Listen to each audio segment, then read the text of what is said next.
You know what that is, right? It's beef jerky. Who hasn't had a good piece of beef jerky, right? We're enjoying one right now. It's a perfect snack, whether it be golfing in the golf cart, whether it be the road trip. Personally, I think it's the perfect road trip snack, right? There's a piece of beef jerky for really every occasion. Well, in terms of making beef jerky, for some, it's a passion project. For others, it's a passion project turned into a full-time profession. That is the case here in Middle Valley with Tennessee Brown Bag. And my goodness, this stuff is good.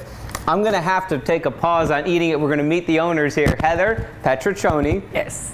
Passion project turned full-time booming business out of Middle Valley, Tennessee. You talk, I eat. Deal?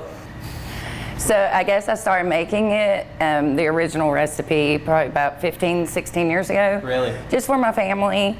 I had TMJ, so the store-bought jerky was just really rough for me to eat. Oh. So it's not your run-of-the-mill regular store-bought jerky. It's a nice, real thin, real dried out. Once it hits your mouth, it starts to rehydrate and the flavor just explodes, and then it's just an easy chew. That's how it started. Yeah, took it out to some friends, and I met my business partner over here, and he tasted it and he said, hey, let's do something with this. Yeah. Everybody's like, you need to sell this. And within 2 months, we're having to rent out a space. I like to always tell the story on how I stumbled upon this story, right? Sometimes it's a reference, sometimes it's a tap on the shoulder, a phone call. I'm in a gas station, and I see your lead sales director dropping these bags off, and they're going over inventory, and I'm looking at it like, that looks local. I want to know more. And sure enough, it was local, and this is the more. It's a story born out of a passion. Through the pandemic, they launch it. It's not easy to launch something like this. Oh, wow. I mean, I just never imagined. We're in a bunch of liquor stores, and we're now moving into convenience stores. These are all your recipes, Yes. Every single one of them. Take me through what you got here. All right, so we started off with the original, and we took that flavor and we came with the peppered and the spicy. Awesome. And I immediately see, she mentioned earlier, it just rehydrates in your mouth type of thing. And then we had people begging for a teriyaki. This one's teriyaki? Whoa. There's a different tang in that than you get in the store-bought ones. What's that? You can't tell me? Don't tell me. And then we did a hot version of the teriyaki, which is the hotiyaki. I ended up doing the dill pickle. Yeah, it's not going to be a make your mouth pucker or anything. Yeah. That is neat. No filler, home style premium beef jerky cut from a single piece of 100% USDA choice beef. So that means that the beef jerky is not pressed or formed. It's real beef jerky, essentially. So it's not the mass-produced stuff that you're going to get in most of the commercial market. So in layman's terms, you're getting more beef jerky in your beef jerky with Tennessee Brown Bag. Yeah, exactly. What did sales look like then to sales look like now? Oh, I was going to parking lots and going, I will be at Wendy's parking lot at 2. I will be at this parking lot, at 3. There's a snapshot of what small business looks like and why it's important to support small local businesses, because it looks like that in the early stages. Then it looks like this. The 2 displays here are the displays that you're going to see in the store. So if you're around in a store, you see this, you know it's Heather and Company. We're about in 180 stores now. That is awesome. From a brown bag in a parking lot to 180 stores. Right. That's the dream right there. So you may be wondering, okay, the name, right? That was another question I asked. We didn't have time to explain it all, but when she was going to parking lots or bringing them to like events where her friends were, she carried it around in a brown bag. Okay. It was just in a homemade beef jerky in a brown bag, and everyone just kept telling her, do it, do it, do it. Yeah. And boom. Now it is. Well, and I was saying, I've seen that brand before in stores. Yeah. I've never tried them, but now I'm craving beef jerky. You've gotta try. And we had some in the newsroom. They sent us back with some to everyone to try. Clay ate a bunch of it. It was gone before Michelle got to. I mean, everyone was snacking on the beef jerky. And really, there is such a difference, Clay, between that store-bought stuff, mass manufacturer, to the local stuff. Can confirm. Can confirm. It was very good. So if you get a chance to try it, I definitely recommend it. Here's a look at your Monday forecast. So the big story going to be the heat, but let's get kicked off with a viewer photo. This was sent in from last night's sunset. You can see the sun going down lookout over Chattanooga. This was sent in by Hunter Johnston from East Ridge.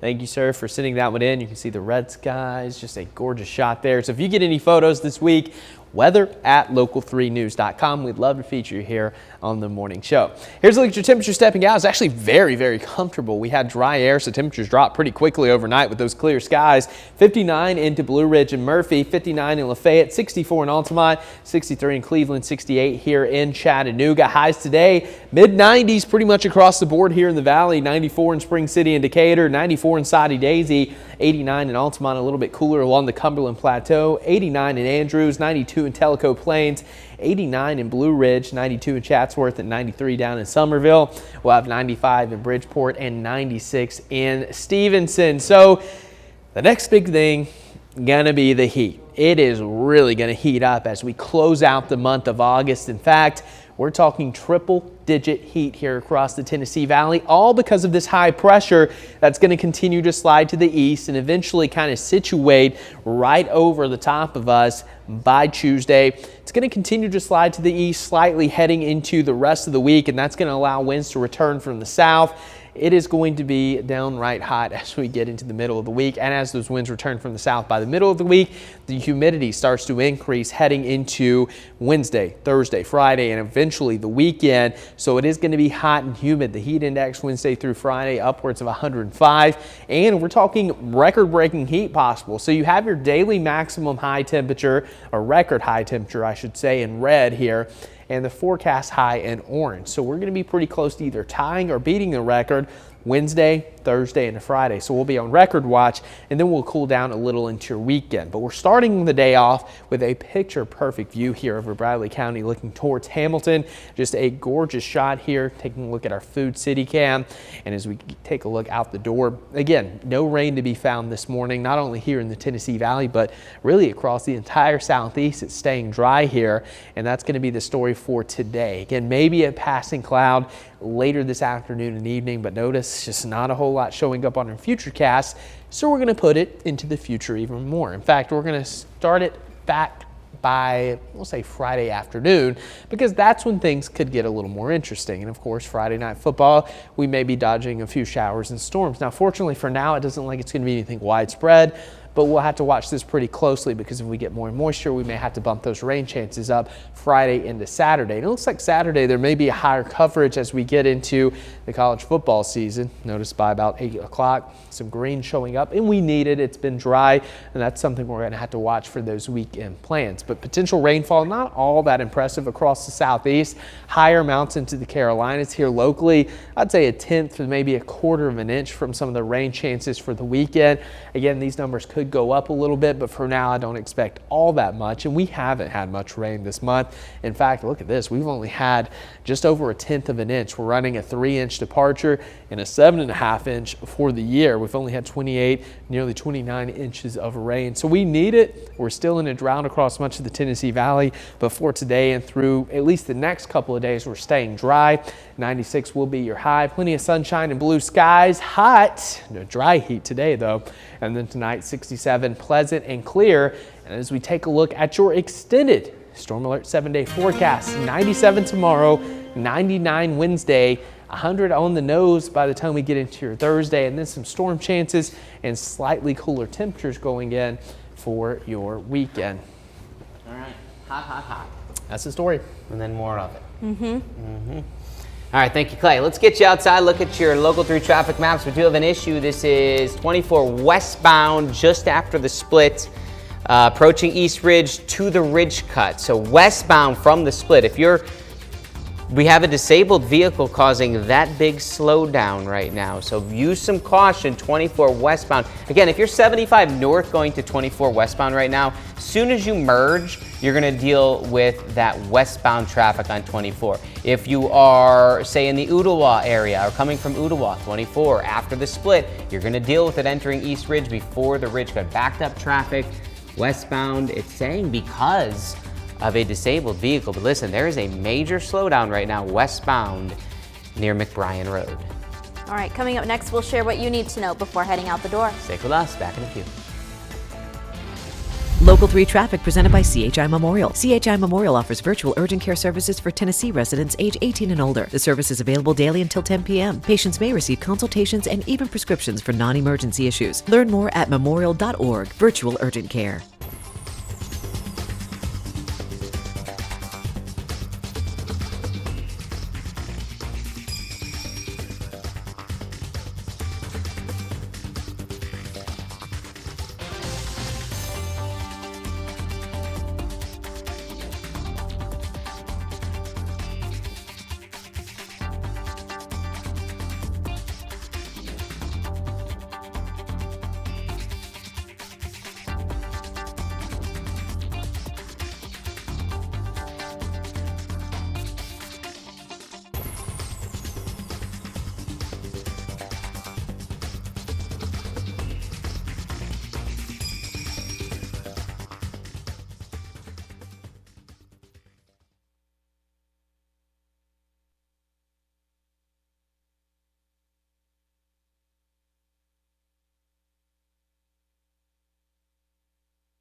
A 16-year-old is now behind bars and facing 4 felony murder charges after 4 men were killed in Whitfield County Saturday night. Police say multiple weapons were involved. Police do believe they may have a motive and an investigation is ongoing. We'll keep you updated as we learn more.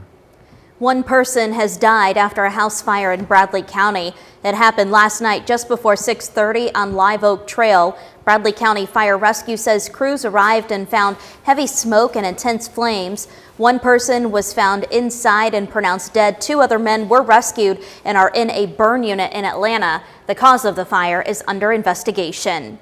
Don't go anywhere. Clay Smith is coming back to give us one more glimpse of the forecast. We'll also have a check on I-24 where all of that backup is happening right now.